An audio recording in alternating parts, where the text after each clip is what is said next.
In the spring of 1829, a farmer tilling the soil near the Maryland-Delaware line made a discovery that would reveal one of the most disturbing criminal enterprises in early American history. As his horse dragged the plow, the ground suddenly gave way, exposing a buried wooden chest. Inside were human remains, bones, aged to a yellow tint, the skull fractured in a way that spoke of violence. This was no isolated find. Over the next several weeks, investigators uncovered more graves on the property, at least 7 victims, among them 3 children, all of them tied to a woman whose name had already spread fear across the Delmarva Peninsula, Martha Patty Cannon, for nearly 20 years. Cannon ran what historians now call the reverse Underground Railroader ruthless operation that kidnapped free African Americans, along with escaped slaves, and sold them back into bondage in the Deep South. But her crimes went beyond human trafficking. She is believed to have murdered rival traders, informants, and even children when they became a risk to her empire. Court files from Sussex County, Delaware, show Cannon was charged with 4 murders, though witnesses swore the real number was far higher, possibly more than 20. Before I continue with her chilling story, let me ask you, where are you watching from today? Her network of terror stretched far beyond Delaware, reaching from Philadelphia all the way down to the Mississippi Delta. Drop your city in the comments. And if you want more forgotten stories like this, hit subscribe and turn on notifications.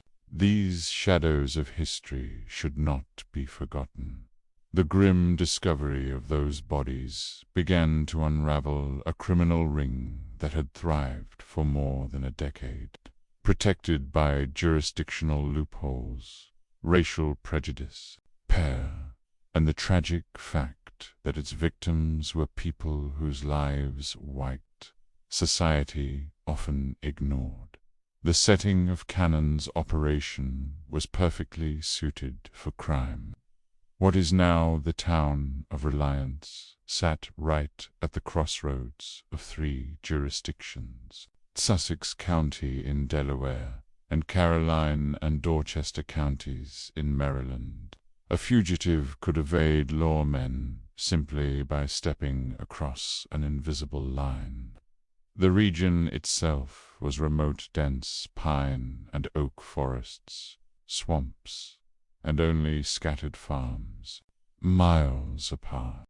The Nanticoke River provided a hidden highway for transporting captives under cover of night, while the rough cart roads meant law enforcement from nearby towns was slow to arrive. Patty Cannon arrived in this borderland around 1790, records suggest. She was born around 1760, possibly under the name Lucretia Patricia Hanley, though she concealed her origins. Some stories claim she was Canadian by birth and moved to Delaware as a teenager. What is certain is her marriage to Jesse Cannon, a quiet farmer who raised corn and tobacco near the state line. Together they had at least 1 daughter, and lived a seemingly ordinary country life. The Cannon homestead itself straddled the border, 2-story farmhouse with thick timbers and narrow windows. To neighbors, it appeared unremarkable. What they didn't know was that inside were secret compartments and hidden rooms designed to hold kidnapped men, women, and children. All of this unfolded against the backdrop of major changes in American slavery. When Congress outlawed the importation of enslaved Africans in 1808, the domestic slave trade exploded. Cotton planters in the Deep South, desperate for labor after the cotton gin made their crop immensely profitable, paid enormous sums for enslaved workers. Prices for a single healthy adult tripled, creating a powerful incentive for criminals willing to capture and sell human beings. The Delmarva Peninsula was particularly vulnerable. After the Revolutionary War, many slaveholders in Delaware and Maryland freed some of their enslaved people, and by the early 1800s, the region had large, free black communities, families who farmed, worked trades, and lived precariously under laws that denied them basic rights. They could not vote, testify against whites, or sit on juries. They had to carry papers at all times to prove their freedom. This fragile status made them easy targets for traffickers like Cannon. Contemporaries described Patty as a large, commanding woman, unusually strong and utterly ruthless. Perhaps her presence, combined with her willingness to exploit a broken system, made her one of the most feared figures of her time, a reminder that cruelty in history was never bound by gender. She towered close to 6 feet tall at a time when most women scarcely reached 5, and those who knew her spoke of a presence that was hard to ignore.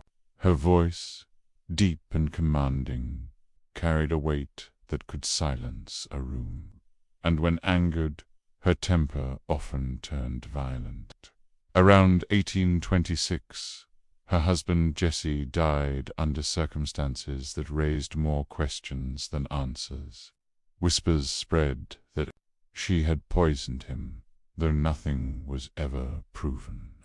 Whatever the truth, his death left her a widow with full control over the family land and the freedom to pursue darker ambitions. By then, she was already weaving herself into the criminal underworld that flourished along the Delaware-Maryland border. Law enforcement in this sparsely populated countryside was weak, corrupt, and often powerless against organized wrongdoing. Neighbors kept to themselves, a habit born of isolation and mistrust, and many turned a blind eye to suspicious activity, so long as it didn't touch their own households.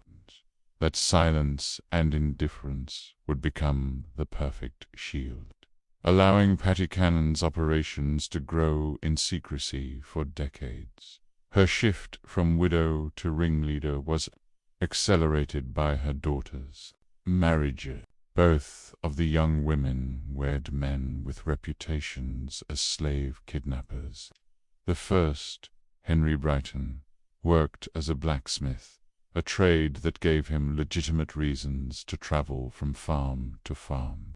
This mobility provided excellent cover for his crimes. While repairing tools or shoeing horses, he quietly observed families, marking out which children or young adults might fetch high prices if sold into bondage in the Deep South.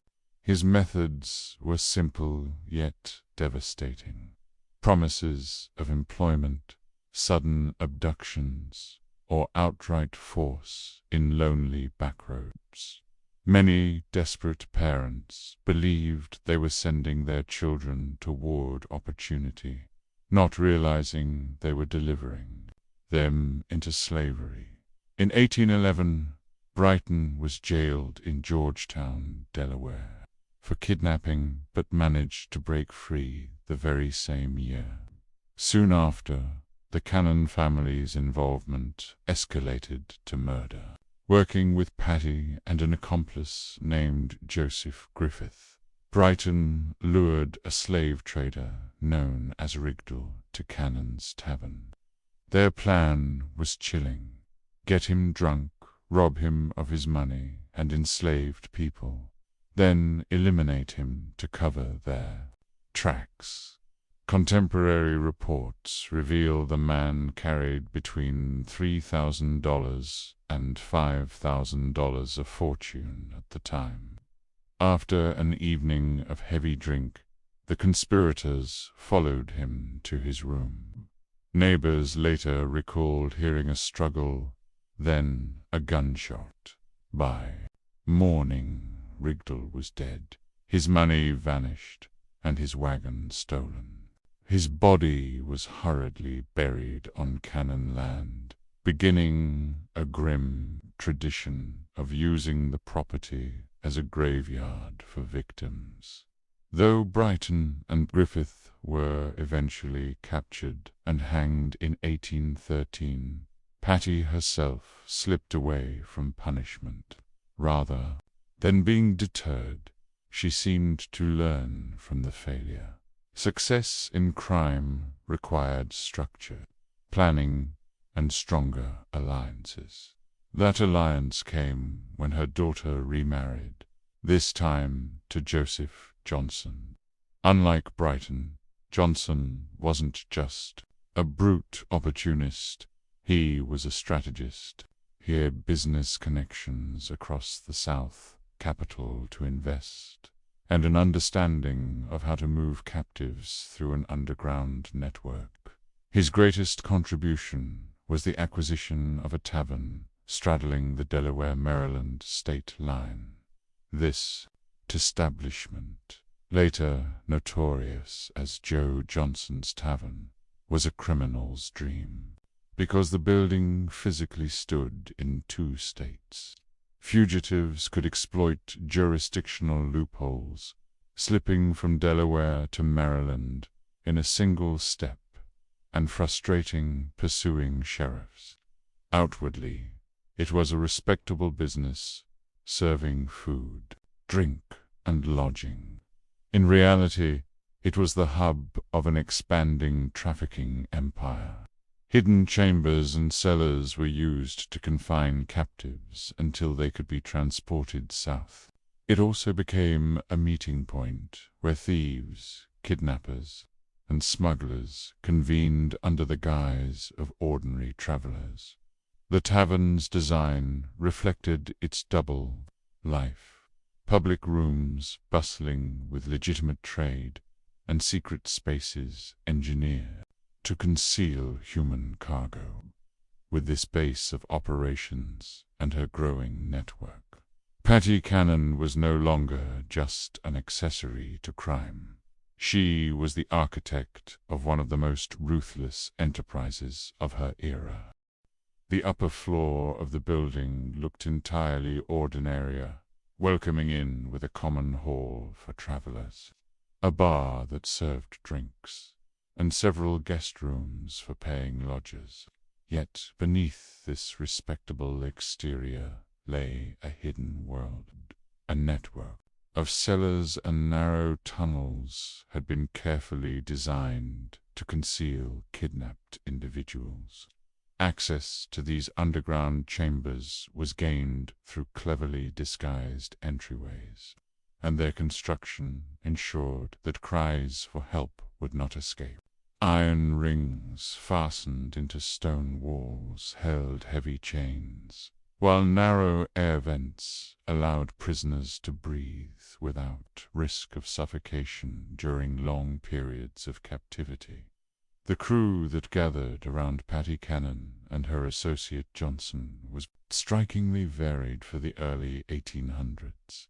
It consisted of white criminals like Henry Carr, mixed-race figures such as John Purnell, who operated under multiple names, and even enslaved men compelled to assist in trapping others. This diversity was no accident, it was part of the strategy.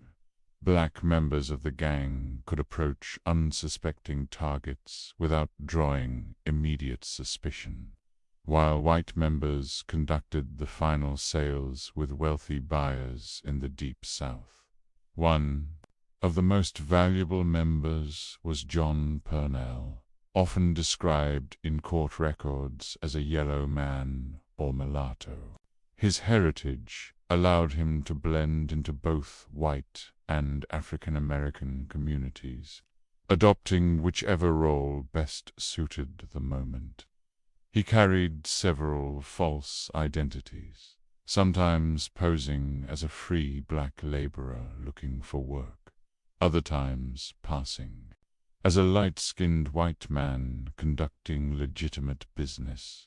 This ability to change faces made him an ideal scout, responsible for spotting potential victims and opening initial contact. As the 1820s advanced, the Cannon-Johnson enterprise grew into a sprawling operation. Their roots stretched from Pennsylvania all the way down to Louisiana, with documented connections to buyers in Alabama, Mississippi, and Georgia. In Philadelphia, Mayor Joseph Watson, Quaker devoted to protecting free African Americans, took particular interest. He began investigating the unexplained disappearances in his city and traced many of them back to the Delmarva Peninsula. By 1825, Watson had recorded dozens of abductions linked directly to Cannon's gang. The victims were not chosen at random. The kidnappers selected those who seemed most vulnerable. Young adults brought the highest prices at Southern auctions, but children also commanded value, because they could be molded for specific labor and offered decades of service. The precision with which the gang operated revealed a chilling level. Boer organization. They kept track of local families, noting who was struggling financially, who had recently lost work, and who might be tempted by offers of distant employment. One of the most vivid survivor accounts came from Lydia Smith, a 25-year-old free black woman taken in 1825. Her testimony, preserved in court archives, reveals the terrifying ordeal. Smith was first confined in Cannon's house, later transferred to Johnson's tavern, where she remained in chains for nearly 5 months. She remembered the constant fear, the meager food rations, and the looming knowledge that she was slated to be sent south with a group of captives.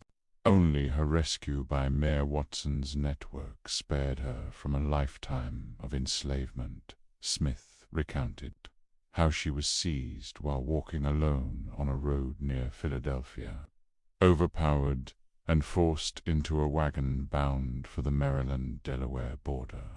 The journey stretched over several days. She was blindfolded, shackled, and never left unattended. Upon reaching the Cannon property, she was locked in a hidden cellar where she discovered other captives chained in darkness. At times, dozens of men, women, and children were crammed into these subterranean holding areas. The conditions were brutal. Prisoners received barely enough food to survive. There were no proper sanitation facilities, and the rooms were shrouded in near-constant darkness, lit only briefly when guards brought candles at mealtimes. Beyond physical suffering, the psychological torment was devastating, as all knew they were being prepared for sale into permanent bondage. Smith also revealed how the gang prepared captives for sale. Any documents proving their freedom were destroyed, personal possessions confiscated, and new identities assigned. Victims were given false names and invented backstories to disguise them as legally enslaved people. Anyone who resisted or tried to cling to their real identity was beaten until submission. The Cannon Gang's operations were hardly a secret to the surrounding community. Neighbors observed people disappearing, wagons arriving late at night, and strange gatherings at Johnson's Tavern. Yet because the victims were African Americans, their voices carried little weight in a society that viewed them with suspicion. Local authorities rarely intervened, and in some cases, officials were suspected of accepting bribes to look the other way. Merchants provided supplies to the gang without asking questions, while others quietly offered information about potential victims. This complacency shifted only when white victims were involved.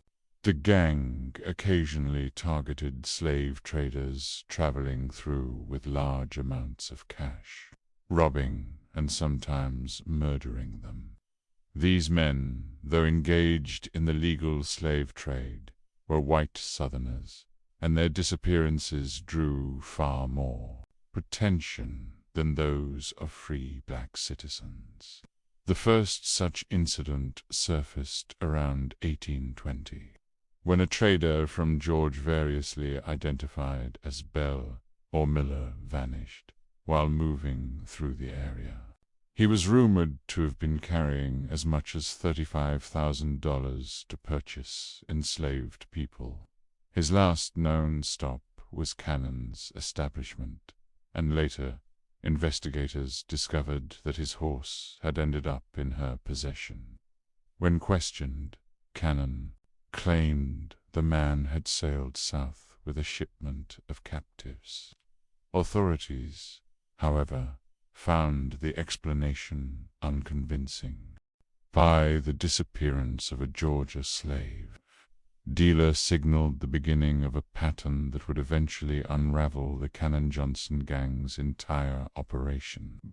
Unlike the countless African Americans who vanished without attracting official notice, missing white traders left behind wealthy investors and business associates who demanded answers. These men often carried large sums of cash, along with detailed travel plans, which made their sudden absence far harder to dismiss. Cannon's method of dealing with such men was as ruthless as it was calculated. The traders were lured to a tavern under the pretense of legitimate business. Once inside, they were given heavy drink, coaxed into boasting about their money, and persuaded to reveal their itineraries. When the time was right, they were murdered, stripped of their valuables, and buried on the property. Their cash funded the gang for months, while the enslaved people they had been transporting were folded into Cannon's own trafficking network. Not only did these killings generate immense profit, they also cleared away competitors, leaving the gang in near total control of the region's criminal trade. By the mid-1820s, however, the walls were closing in. Philadelphia's Mayor Watson began offering rich rewards for information leading to arrests, while Pennsylvania's Governor John Andrew Schultz coordinated with Southern officials to trace kidnapped citizens. Their inquiries were uncovering not just isolated crimes, but an organized operation that had thrived for more than a decade. The $500 reward Watson offered, equivalent to several months' wages for ordinary laborers, proved tempting, enough to break the silence of those who had long turned a blind eye. Dissatisfied gang members, disillusioned associates, and even escaped captives began speaking out. The gang responded the only way they knew how, through violence. Instead of retreating, they doubled down, killing anyone suspected of disloyalty. This only expanded their victim list to include people whose absences could not be ignored. At the center of this unraveling stood Cyrus James, a mixed-race boy Cannon had purchased at age 7. Raised in her household, James was forced into the gang's schemes, often used as bait to lure unsuspecting African Americans into traps. His knowledge of the gang's secrets, combined with his growing horror at the brutality around him, made him both invaluable and dangerous. James' position was painfully complex. As an enslaved child, he had no freedom to resist, but as he matured, he realized the awful truth. He was helping destroy people who looked like him, who shared his heritage and his vulnerability. The emotional conflict gnawed at him, eventually pushing him toward cooperation with authorities. Cannon kept him under control with a mix of twisted affection and relentless threats, sometimes treating him like family, other times warning she would sell him to a brutal master in the deep abyss if he betrayed her. This cruel balance of dependency and terror kept him loyal for years. But James eventually revealed horrors that shocked even hardened investigators. He testified to witnessing Cannon murder children on her property, some wounded or sick, others deemed too troublesome or costly to keep alive. He recalled one haunting scene of Cannon carrying a dying child in her apron, a child who was never seen again. He also knew where bodies were buried, having been forced to help hide them. These were not random acts of cruelty, but cold economic decisions. Sick children were killed rather than treated. Rebellious captives were silenced before they could claim freedom. Even infants born to enslaved women were sometimes eliminated. If Cannon judged them a liability, the gang's greatest mistake came from targeting rival traders. Competition in the illegal slave trade was intense, and Cannon's reputation for murdering rivals to seize their cargo only grew as law enforcement closed in. She believed the murder of white traders would be treated with the same indifference as the killing of African Americans. That miscalculation proved fatal. In the spring of 1829, her crimes finally surfaced.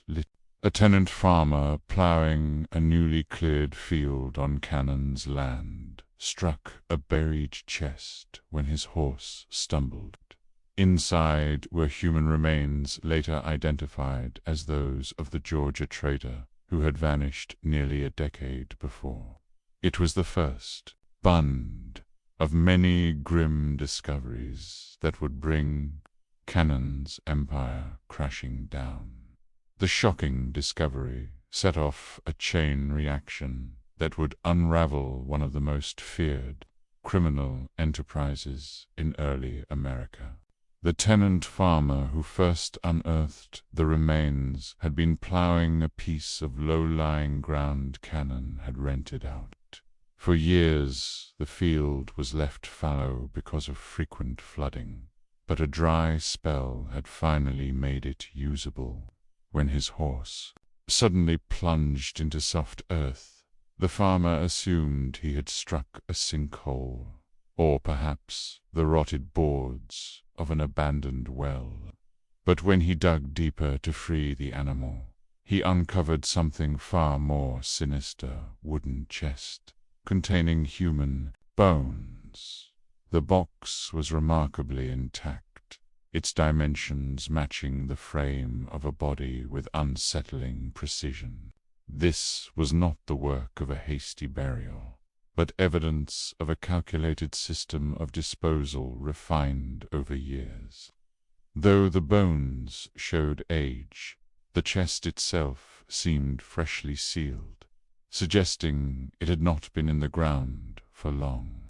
That first grisly find, made in the spring of 1829, was the opening thread that once pulled, unraveled Paddy Cannon's long-hidden reign of terror. Authorities in Delaware quickly joined forces with Maryland and Pennsylvania officials in an unprecedented three-state investigation.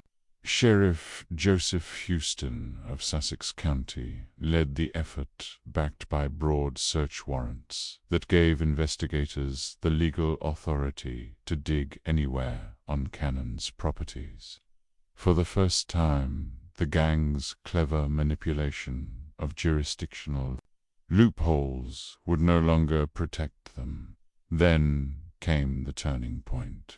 On April 3, 1829, Cyrus James Wantz, a child forced into Cannon's service, was captured while attempting to flee. Confronted with the possibility of execution and armed with knowledge that only he possessed, James made the fateful choice to cooperate. His decision was not only strategic but deeply personal. By testifying, he was not just saving himself. He was breaking free from the iron grip of the woman who had enslaved him since boyhood. James's testimony stunned investigators. He recounted in chilling detail the murder of a Georgia slave trader, shot dead at Cannon's supper table, his body crammed into a chest and buried beneath the property. He described years of systematic killings, secret burial sites, and networks, buyers and accomplices stretching across multiple states. Guided by James, authorities dug deeper. In Cannon's own garden, they uncovered the remains of a young mixed-race child. According to James, Cannon killed the child out of paranoid suspicion that the father was white, perhaps even one of her relatives. No record survives of what became of the child's mother, leaving behind a haunting silence. The child's murder was especially horrifying because it revealed a cruelty unconnected to profit or rivalry, only Cannon's own twisted fears. 2 more chests were unearthed, each containing skeletal remains. James identified one as another child, beaten to death with a wooden club, and the other as an adult, believed to be a free person, targeted for their possessions. The pattern was unmistakable. Cannon was not merely a trafficker, but a serial killer, who had built a system of murder hidden in plain sight. Even more disturbing, forensic details suggested that some victims may have been interred alive, trapped inside those airtight boxes. Each discovery confirmed James's account and showed a methodical consistencies, specially built chests, carefully chosen burial spots, and concealment strategies perfected over time. As word of the excavations spread, others who had long lived in fear of Cannon finally stepped forward. Neighbors, witnesses, and silent victims of her threats began to speak openly. For the first time, the truth about Paddy Cannon's empire of cruelty could no longer be buried. Their statements uncovered even more victims and confirmed many of the details Cyrus James had already provided. Among the new witnesses was Thomas Freeman, a free African-American who narrowly escaped the gang's trap in 1827. Freeman explained that he had been approached in Philadelphia with a job offer in Georgia.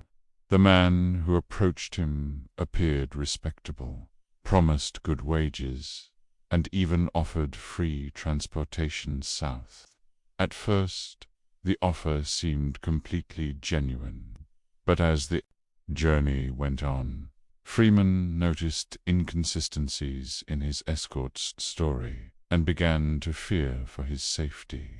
Taking his chance during a rest stop, he slipped away and spent several days hiding in the woods, before finally making it back to Philadelphia. Freeman's account was important because it shed light on how the Cannon gang lured their victims through schemes that looked entirely legitimate until it was too late. As the investigation widened, authorities began to realize this was no ordinary criminal case. Maryland officials searched lands tied to gang members, while Pennsylvania investigators worked to track disappearances connected to the network. The case soon spread across state lines, something rare for the time. Sussex County's nightmare was only deepening. If his story already has you unsettled, share it with a friend who loves chilling history. Don't forget to hit the like button to support the channel, and subscribe so you never miss stories like this. The final chapter of Patty Cannon's reign is even darker. For the first time, law enforcement agencies began cooperating across jurisdictions, treating the Cannon gang as what it truly was, an organized criminal enterprise that stretched beyond state borders. Federal officials in Washington, D.C. even became involved, marking one of the earliest examples of a coordinated national response against organized crime in America. On April 13, 1829, a grand jury in Delaware formally charged Martha Patty Cannon with 4 counts of murder. The indictment was signed by James Rogers, Delaware's Attorney General, and marked the first time a member of the gang faced real justice for the atrocities committed against African Americans. The jury itself was telling 24 white men, as the law required, drawn from farmers, tradesmen, and professionals. For them to indict a white woman on charges of murdering black children and adults showed how overwhelming the evidence had become. The accusations were shockingly precise for that era. Cannon was charged with murdering an infant girl on April 26, 1822, a male child the same day, by an adult man on October 1, 1820, and a young black boy on June 1, 1824. Each count carried the death penalty.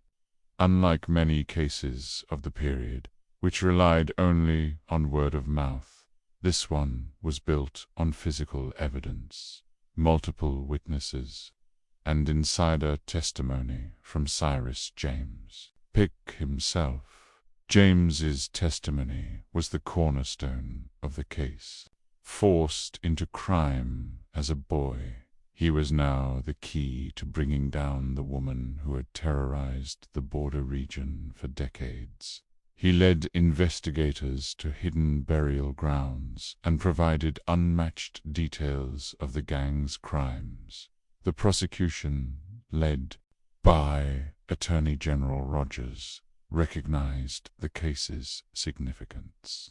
This trial could prove that the law applied to all, regardless of race or status, and that organized criminals would not operate without consequence. Yet Patty Cannon herself remained an enigma. Newspapers described her as a towering, intimidating figure nearly 70 years old, still sharp and utterly without remorse, even when faced with evidence and charges carrying a death sentence. She seemed unfazed, claiming her actions were nothing more than business. Poor to her, those she kidnapped and killed were property, not people. Her imprisonment in the crude stone jail at Georgetown, Delaware, highlighted how unusual this case was. The small county jail had been meant for drunks and debtors, not for one of America's most notorious killers. Guards reinforced her cell with heavy iron bars and kept watch around the clock, fearing both escape and retaliation from surviving gang members. During confinement, Cannon reportedly spoke openly about her crime. By some accounts, she admitted to killing at least 24 people, not only the African Americans buried on her land, but also rival traders, potential witnesses, and anyone who threatened her empire. The most unsettling feature of Patty Cannon's confessions was the cold, businesslike way she delivered them.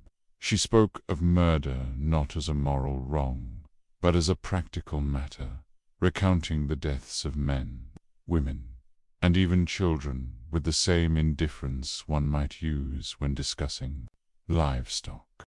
This absence of remorse horrified even veteran lawmen, hardened by years of frontier brutality. Her admissions revealed far more than the indictments she faced. Cannon detailed killings that stretched back to the 1810s, kidnappings numbering in the hundreds, and a vast network of collaborators that spanned several states. These revelations confirmed what investigators had long suspected, that the remains unearthed on her property were only a fraction of her gang's atrocities. Legal proceedings moved faster than was typical for the era. Overwhelming evidence, paired with intense public outrage, pushed officials toward a swift trial and expected execution. The prosecution's plan was simple: display the physical evidence, present testimony from Cyrus James and other witnesses, and let the jury deliver the inevitable guilty verdict. Her defense had little ground beyond appeals for leniency based on her age and gender. Arguments few expected to sway a jury given the sheer savagery of the crimes.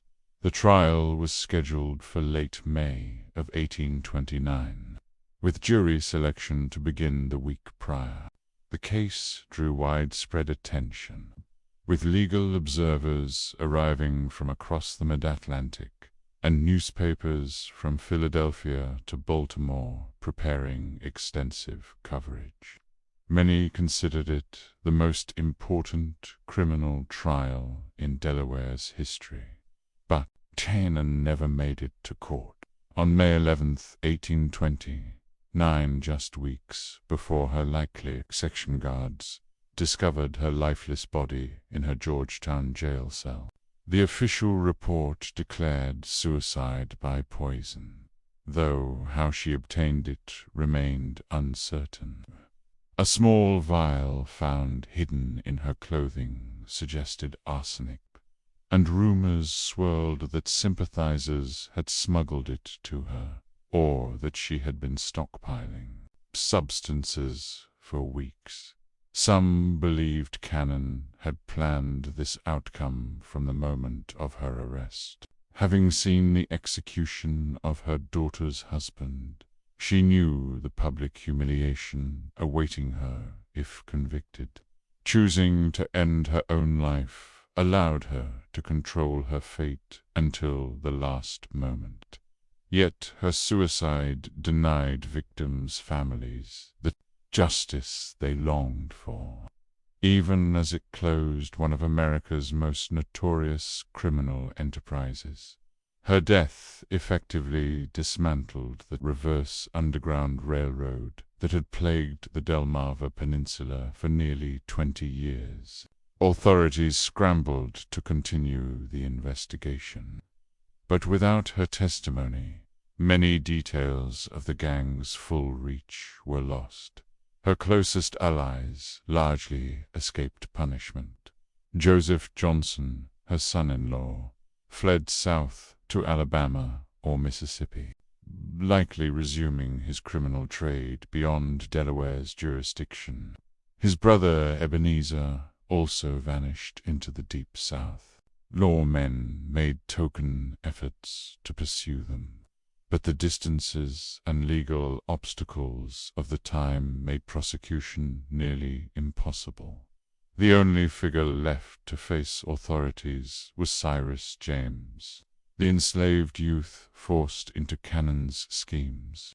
His testimony proved essential in exposing the gang, and the courts recognized he had acted under duress. Instead of punishment, he was granted freedom and placed under protection. Relocated to Pennsylvania, he built a new life with the aid of abolitionists. Some accounts even suggest he later aided the Underground Railroad, turning his knowledge of criminal networks into tools for freedom rather than exploitation. Historians estimate that the Cannon-Johnson gang kidnapped between 500 and 1,000 free African Americans during their years of operation, trafficking them into the Deep South. In today's terms, the financial value of their crimes reached into the millions of dollars, but the human toll far outweighed the economic figures. Each abduction tore apart families, destroyed futures, and deepened the cruelty of a system that treated people as property. Countless victims were never seen again, forced into slavery far from their families and homes. Children were torn from their parents, husbands from wives, and whole communities lived in dread that they might be targeted next. The reach of this gang's crimes was staggering. Records uncovered in the investigation revealed ties to trafficking networks stretching from New York down to Louisiana. The Cannon gang wasn't acting alone. It was part of a far wider system of human kidnapping, boss, and enslavement that thrived in the cracks of early 19th century law enforcement. When Patty Cannon died in jail, her body was buried in the Georgetown prison yard without ceremony, as if the town wanted to erase her memory. But history would not let her rest. When the land was later converted into a parking lot, her remains were moved to a pauper's grave near the new prison. In a grim twist that shows the morbid fascination with her crimes, Cannon's skull was separated from the rest of her body and displayed publicly for decades. As late as 1961, it sat on loan at the Dover Public Library, a grotesque reminder of one of Delaware's darkest stories. Her legacy goes far beyond her personal crimes. Patty Cannon's story reveals the brutal reality of American slavery, the constant threat faced by free black people in the antebellum era, and the way organized gangs exploited gaps in laws and weak communication between states. The so-called reverse underground railroad she operated was the evil twin of the escape networks that carried enslaved people to freedom. For every tale of liberation, there were others of capture, re-enslavement, and death. Historians still study the Cannon case as a prime example of how organized crime could flourish when jurisdictions failed to cooperate. The fact that her gang operated for nearly 20 years, while locals looked the other way, shows how racism, profit, and poor policing allowed such horrors to continue unchecked. It also exposed the weaknesses of early law enforcement. No coordinated police forces, slow communication, and legal boundaries that criminals could easily cross. These failures later inspired reforms in the fight against interstate crime. The impact on the community was lasting. Johnson's Crossroads, once home to Cannon's Tavern, was so tainted by the association that the name was changed to Reliance in an attempt to shed its infamy. Yet the shadow lingered. Land values stayed low. Families moved away, and the place was haunted by memory. The Cannon case also shifted, however slightly, legal attitudes toward race and crime. Though limited, the decision to prosecute when most of the victims were African Americans signaled a recognition that all people deserved some measure of protection under the law. The investigation provided abolitionists with powerful evidence. If free black people could be so easily stolen into slavery, then the entire system was corrupt at its core. After her death, Cannon's tale passed into folklore, often retold with sensational exaggerations. Novels, pamphlets, and newspaper stories blurred fact with fiction.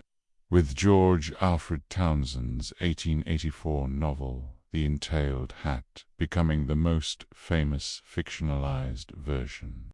Her house stood for more than a century after her death, attracting tourists eager to gawk at the site of her crimes, until it was finally demolished in 1948. Still, the location remained a magnet for curiosity seekers. Her story forces us to confront how society can ignore systematic cruelty when its victims are considered less than human.